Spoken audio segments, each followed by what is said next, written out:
You're listening to Head Voice, bringing you inside the minds of the best in contemporary a cappella. I'm Evan. And I'm Kayla, and this week we have India Carney on. India is a vocalist, arranger, and instructor from Brooklyn, New York, who's currently living in LA. She went to UCLA, where she was a member of the Scattertones and MD for 2 years, was a semi-finalist in season 8 of The Voice. And currently she teaches solo workshops at different a cappella festivals.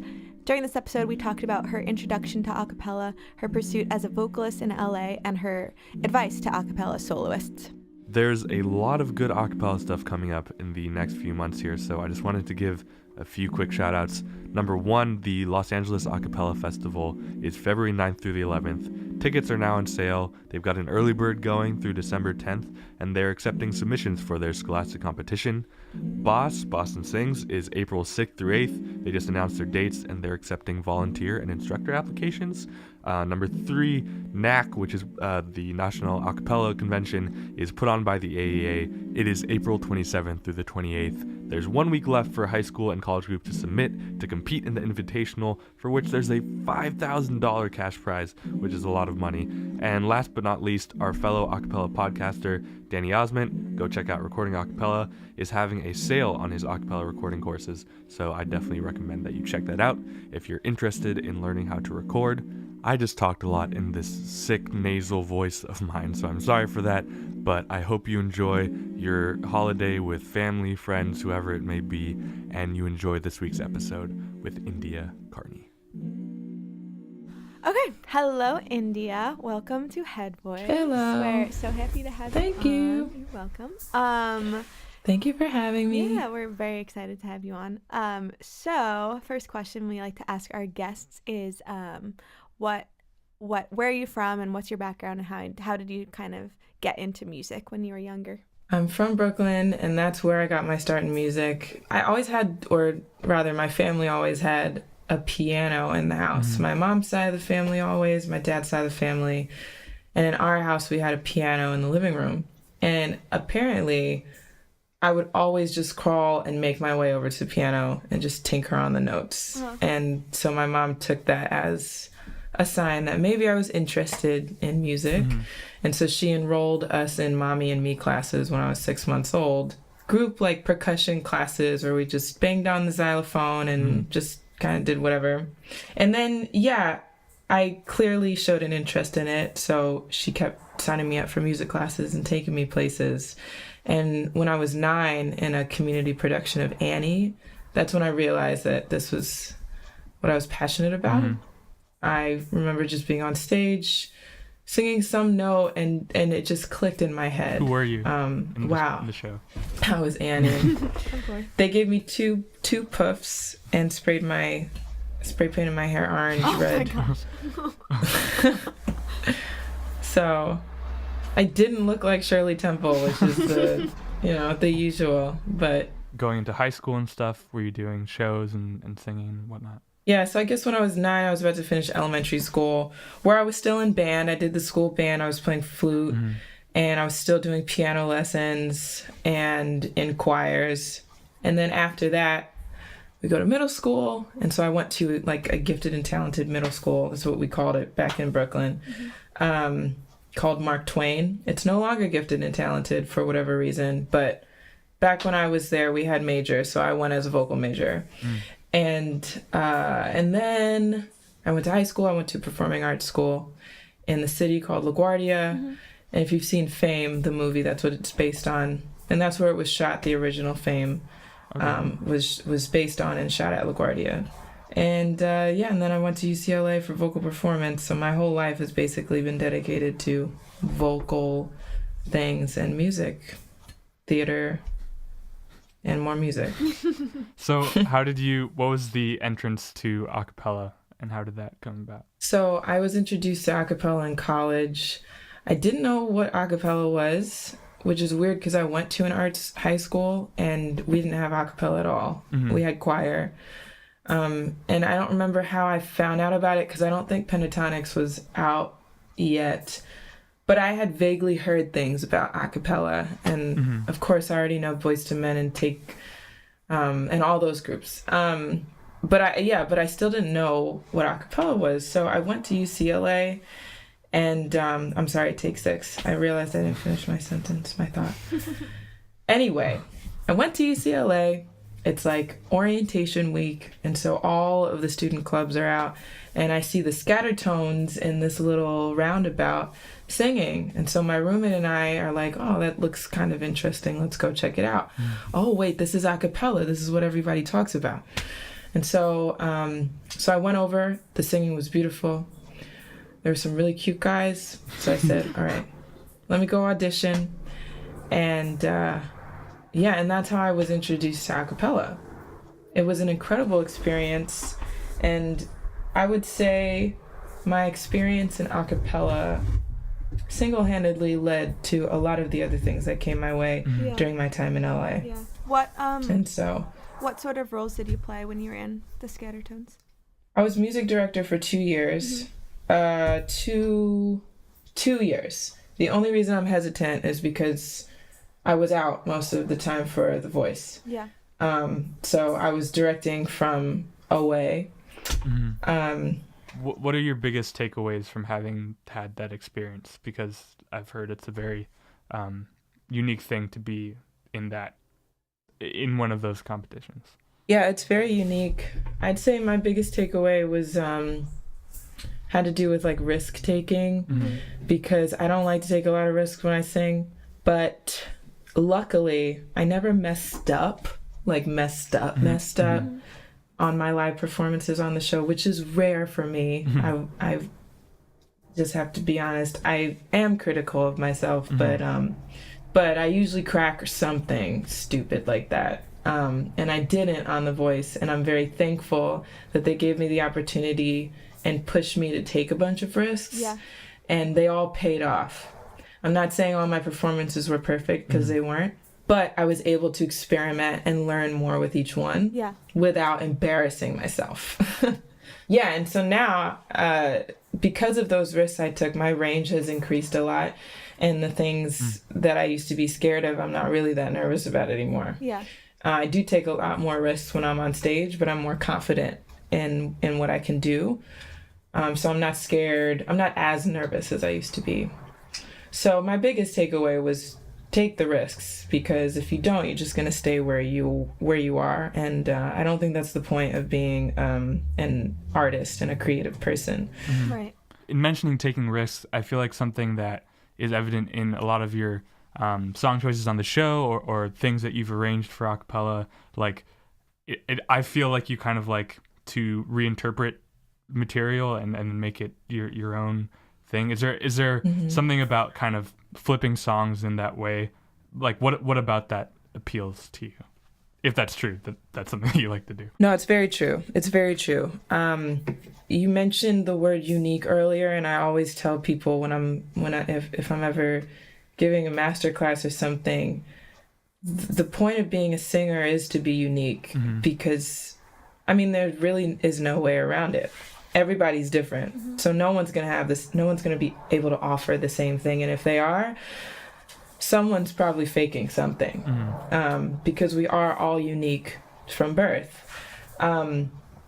So if the point is to be unique, you have to take some time to figure out what appeals to you and what you like, what you do best, and what other people like about what you have to give. And when I was introduced to a cappella music, I was a music major in school. I was learning how to read music. I was learning how to write music, how to analyze music. I was learning how to be as literate as I could be in the world of music theory and history and everything else. So it wasn't a surprise to me when I started to write such complex arrangements, because I wanted to implement the stuff that I was learning. Yeah. And in those complex arrangements, I realized, okay, I think what I'm trying to do here is make it my own. Right. Continue being unique in what I have to offer. Yeah. And then, of course, that extended to my singing. But yeah, no. You're totally right about flipping songs, because I think that's like what I set out to do with a cappella. I think a cappella is the a cappella music that's out is very diverse. There's a reason why we all like it, because there are so many options and everything's really cool. Yeah.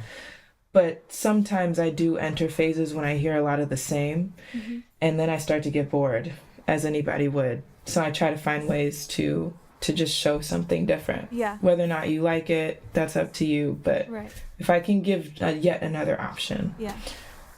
that's what I'm going to do. So you've mentioned a couple of things, the fact that you're a vocalist, obviously, and the fact that you arrange, and we know that you also are an educator in some regard and do master classes and teach at different festivals, so that's a big part of your career currently as well. So for all these different things, obviously they're all centered around music in general and your passion for music, but where would you say you draw most of your inspirations from, just in general, for all these different avenues that you pursue? I mean, music is at the center of my life, I realize. But, you know, I try and draw inspiration from many things. I draw inspiration from the experiences that I have and the people that I know. All of my original music is drawn from personal experience. Right. And I don't necessarily use it as a way to cope with things, but it does help getting through bad times, emotional times, writing about the experience, because you have to let it out somehow. Sure. Recently, I've been very inspired by nature too. I'm from the city, so I don't really get to see a lot of trees. But the more that I travel, I just got back from Suriname, which is a small country in South America. I've never seen so much green. Between that and a trip about a year or so ago to Montana, between those two experiences, I have looked at nature very differently and really have grown to appreciate it even more than I have. We're very limited in cities, you know? So Yeah. I don't know what that life is like. So that's random, but I do really love nature. I like to go sit in nature and write. It's really calming and really cool. Nature is really cool. It's funny that you mentioned nature, because whenever I hear you sing in whatever context, it kind of just feels like the notes are just falling out of you, like whatever they may be. It's just like this supernatural, organic thing, you know, especially in like R&B and pop music and stuff. I feel like there's in acapella and just regular music too, there's kind of a more and more a calculus about it. But for you, I feel like it's a very it's something that you've cultivated for yourself, and it's just, you know, you're obviously, there's thought going into it, but you're just kind of expressing whatever you feel, which I think is super admirable. So like, is there anything from a of course, from like a soloist's perspective, or, you know, just a singer's perspective, that you do when you're thinking about how you're gonna emote a song, what you're gonna sing and stuff like that? So I mentioned briefly that I had a theater background. Actually, I got my like real start in music and all of this through musical theater, which a lot of people don't know. And so a lot of my life has been about emoting and how to emote. So I don't remember when it started, but there must have been a moment when it clicked that songs are stories. It's not just melodies and lyrics. It's melodies and lyrics put together with harmony to tell a story. Yeah. And so even if it's like a basic song about being in the club, I'm talking about being in the club. Something is very important about going to the club that night. So I have to get that across to you. Yeah. And so that's my priority when I'm singing, and everything else comes from that. I mentioned earlier about being complex and arrangements and the things that I sing, and that was very interesting that you brought that up. I am always thinking about it, sometimes a little too much, but because I've studied music, I have to think about scales. I have to think about harmony. I have to think about harmony in relation to where we're going next, where we are now, where we just came from, how that all makes sense together. And so when I'm improvising, for example, I have to know what key I'm in to know where my limit is. I have to know what my range is. If I'm in E major, I can only go up to a 5. I can only go up to a B to belt. Right. So I need to start thinking about ways that I can go above a B and still be emotive, or maybe just ways that I can beat around the bush and have the B be the climax. I have to think about all of these things. It's crazy. It's already a whole lot. But then going back to scales, when you're improvising, I'm thinking about all the notes in the scales and jumping from note to note to note. Was the question advice to soloists? It wasn't, but I was actually about to ask that. So if you have any, that would be great. Well, you hear all of this stuff. I don't even know if it made sense. No, totally. But I hope it did. Because that's just a fraction of what soloists have to think about. And I'm really fortunate to have gone to school for this, because a lot of people do take singers for granted and think that it's just, something we wake up with, knowing how to do, and it's totally not. Even if you didn't go to school for it, it's still learned. You've listened to singers, and you've logged that vocabulary into your brain, and then you've branched off from that on your own, and you've figured out how to make that your identity. Right. But I think maybe what I'd say is don't allow other people to take you for granted. And the way that you do that is don't take yourself and your gift for granted. Yeah. And don't allow other people to have that kind of influence on you, because it's definitely a real thing. Right. I've felt it.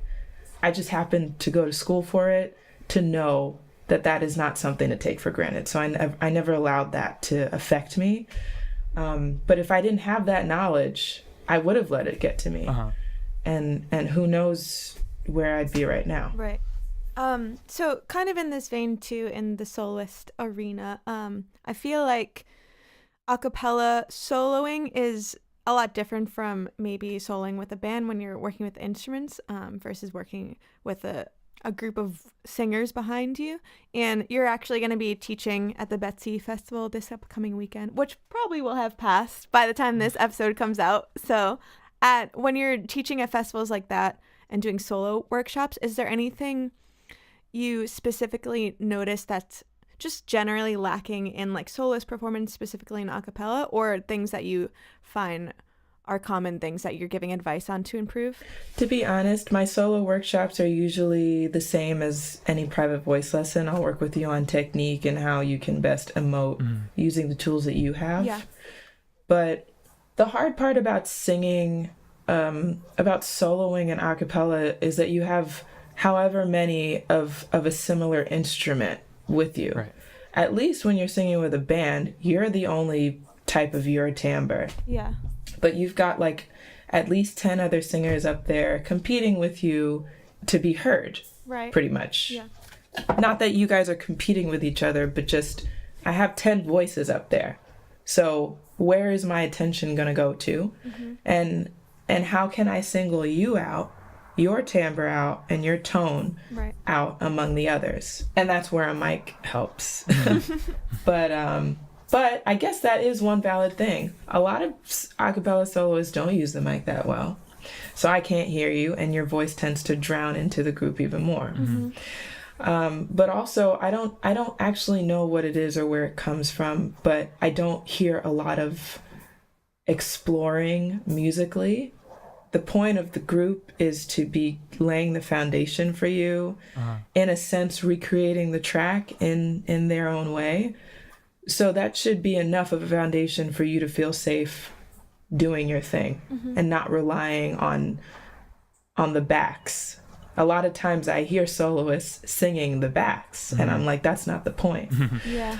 And then I lose a lot of the storytelling. I understand that you're part of a group, so you feel like you're sheltered and you're safe on stage with your group, but that doesn't mean you can fall back into it. Because the minute you do that, makes me question why you have the solo. Yeah. I want to hear why you have the solo. Yeah. Yeah. It's like a total pet peeve of mine when, exactly what you're saying, when like soloists are afraid to just be quiet for a second and be standing there on stage while there's like the bridge starts or whatever, and so they're like singing whatever the back thing is, and I'm like, just don't, you don't have to. There's other people doing it for a reason. Exactly. But that's also another good point. Silence. There's so many like different elements to vocal performance, but like silence goes a long way. And I also hear a lot of people just trying to crowd the whole song, and I'm like, no. In fact, you shouldn't do that, because you still have a bunch of a similar timbre up on stage, so you might as well let them take it. And if there has to be silence, then there's silence. But it doesn't always have to be 500% your solo. Yeah. your solo is not just about you, it's about the entire performance. Totally. Speaking of what you were talking about earlier in standing out from your group, the Backs, you're in LA right now and you're like doing the showbiz thing, and you're doing tons of collaborations and working with a lot of people, and I'm sure working on so many different projects throughout the year. So like there's so many other people trying to make it in LA, and so in doing so you have to take the gigs that you're given, whatever those may be, but at the same time I imagine you're trying to find your voice as an artist. How do you kind of balance those two things? Yeah, I mean, LA's a crazy city, but I will say I'm from the best city in the world, which is New York, and something's still keeping me out here in LA, and that's the music industry. I love the music scene out here. I think it's so varied. I think I personally feel that it's welcoming and a nurturing experience. Others might not say the same, but in my experience, it's very inclusive because there's enough space for everybody. Finding my voice really happened when I was on The Voice, though, because of those risks that I was saying. I had to step out of my comfort zone. I was a perfectionist, and I still am, but back then my perfectionism kept me from getting like really good, from getting to where I wanted to be. I was just keeping myself safe because I didn't want to crack in front of people. Right. But after I got out of that, I found my voice a lot better, a lot faster. And so now I'm in comfortable place, unlike I've ever been before. I acknowledge that I definitely have a lot more work to do. And I'm not at all saying that I don't, because I totally know that I do, and I know what I need to work on. But in order to stand out, in order to find your voice, you have to be confident in what you have already. Right. Yeah.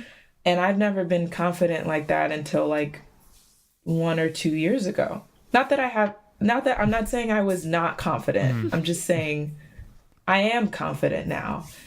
And because of that confidence, I can go out and improvise when I'm doing a live show, unlike I was able to before, because I was just a little too scared to do that.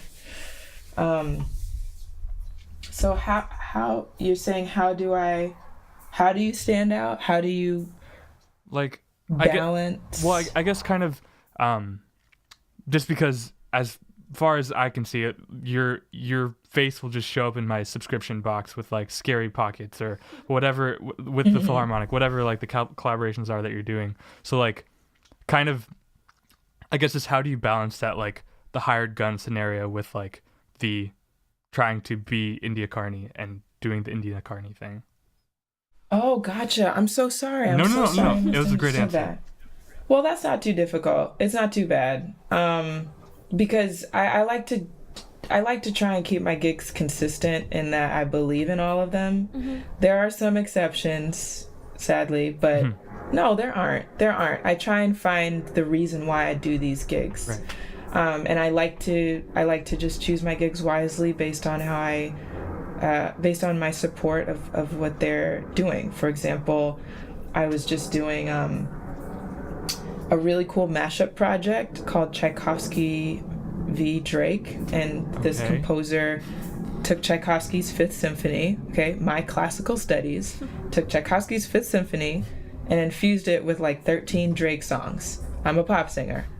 The piece is absolutely beautiful. I don't know how he did it, but he did it, and it's magical, and I support everything that he does, and I support music.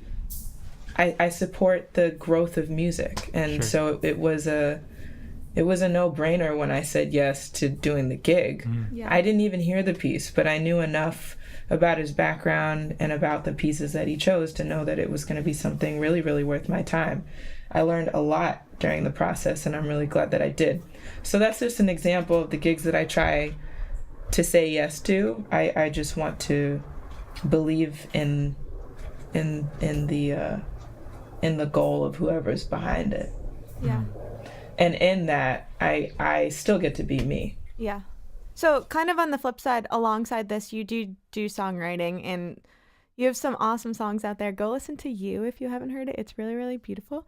Oh, You're welcome. thanks. But could you kind of just speak to like your songwriting process, or just how your songs come about and how you write? Songwriting process. Well, like I mentioned earlier, I draw from personal experience when I'm writing. So, and you know, like most songwriters, I'm an emotional person. I'm not like all up in your face or anything. In fact, that's part of why I take to songwriting, because usually things can always be worse.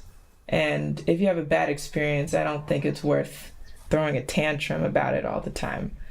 But if I can put that energy into something more productive, like my career that I'm trying to build, then I'm going to do that. I'm going to write a song about it. So most of my songs, which you'll hear when I finally come out with a project, are heartbreak songs. And the process differs sometimes. Like I remember there was one time, this guy and I ended things, and I was sitting in my car like a month or so later, and the words just flew out, and I just started writing.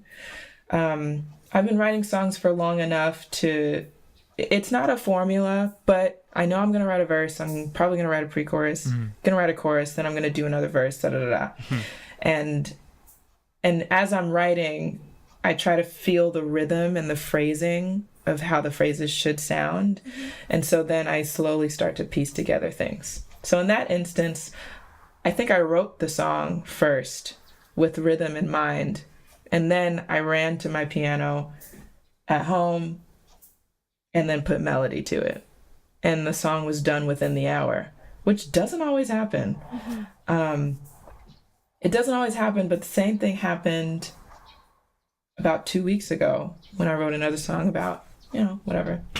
I think everything kind of came out at once. I had one thing I've learned while analyzing songwriting is the thing that makes a song stand out is whether or not you got your point across. A lot of like indie songwriters I've noticed, they do like the through compose thing where they continue telling the story, but sometimes I don't know if I followed.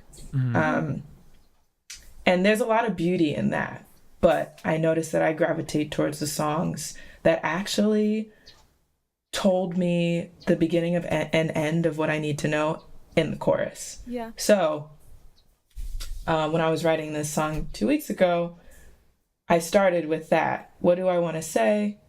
Okay, and for some reason the melody came out at the same time, and then I just kept writing. So the process stems from the experience. Sometimes the melody comes first. Sometimes the chords come first. I'll just be sitting on the piano and try and come up with a cool progression. And then I'll write something to it based on what the feeling sounds like.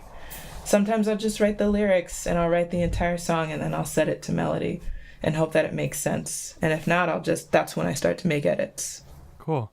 So I think we're about at the end of the episode today, sadly, but we usually like to close with 2 questions. One being, what trends are you seeing in acapella that you're excited by? And then what's next on the plate for you in your career and life?